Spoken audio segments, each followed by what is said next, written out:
সাঁঝবাতি যে ড্রয়িং স্কুলে ড্রয়িং করে আজকে সেখানে আর্ট এক্সিবিশান ছিল। দেখো কি সুন্দর ওরা সাজিয়েছে। শুধু ড্রয়িং নয়, দুর্দান্ত দুর্দান্ত আমরা হাতের কাজ দেখতে পাবো। কেউ মাটি দিয়ে বানিয়েছে, কেউ ক্লে দিয়ে বানিয়েছে। এত সুন্দর সুন্দর জিনিস দেখে না চোখটা একদম ভরে যাবে, চোখ মন দুটোই পরিতৃপ্তি লাভ করবে। এই ড্রয়িংটি হলো আমার সাঁঝবাতির করা। ও বলল, মা একটুখানি সামনে নিয়ে আসো না। আর দেখো কি সুন্দর সুন্দর হাতের কাজ। শিব ঠাকুরটা দেখো কত সুন্দর, কত লোক ক্লে দিয়ে কত কিছু বাচ্চারা এখানে বানিয়েছে। এত, আর প্রতিটাতে নাম দেওয়া আছে, তার সাথে বয়স দেওয়া আছে। আবার এই এক্সিবিশনটাতে কেউ কিছু কিনতে চাইলে কিনতেও পারে, এরকম ব্যবস্থা করা হয়েছে এই বছর।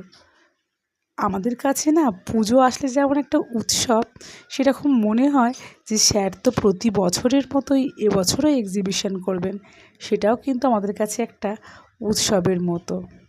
আমার পক্ষে যতটা সম্ভব হয়েছে আমি ভিডিও করার চেষ্টা করেছি, কারণ ঘরটা খুব ছোট, সেই অনুযায়ী লোকও ছিল অনেক।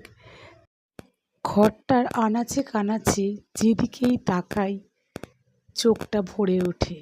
এত সুন্দর বাচ্চারা এঁকেছে, কি বলবো। শুধু আঁকা নয়, নানা রকম হাতের কাজ। এই যে দেখছো এত হার কানের চুড়ি, এইখানকার ছেলেমেয়েরাই বানিয়ে বিক্রি করছে।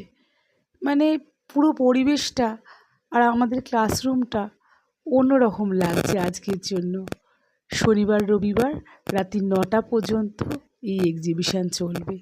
কেউ যদি চাও এক্সিবিশান দেখতে চলে আসতে পারো।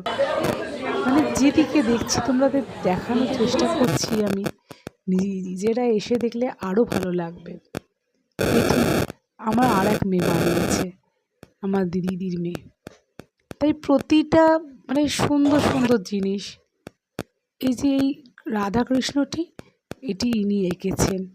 আমি যখন আঁকতাম আমি একসাথে আঁকতাম।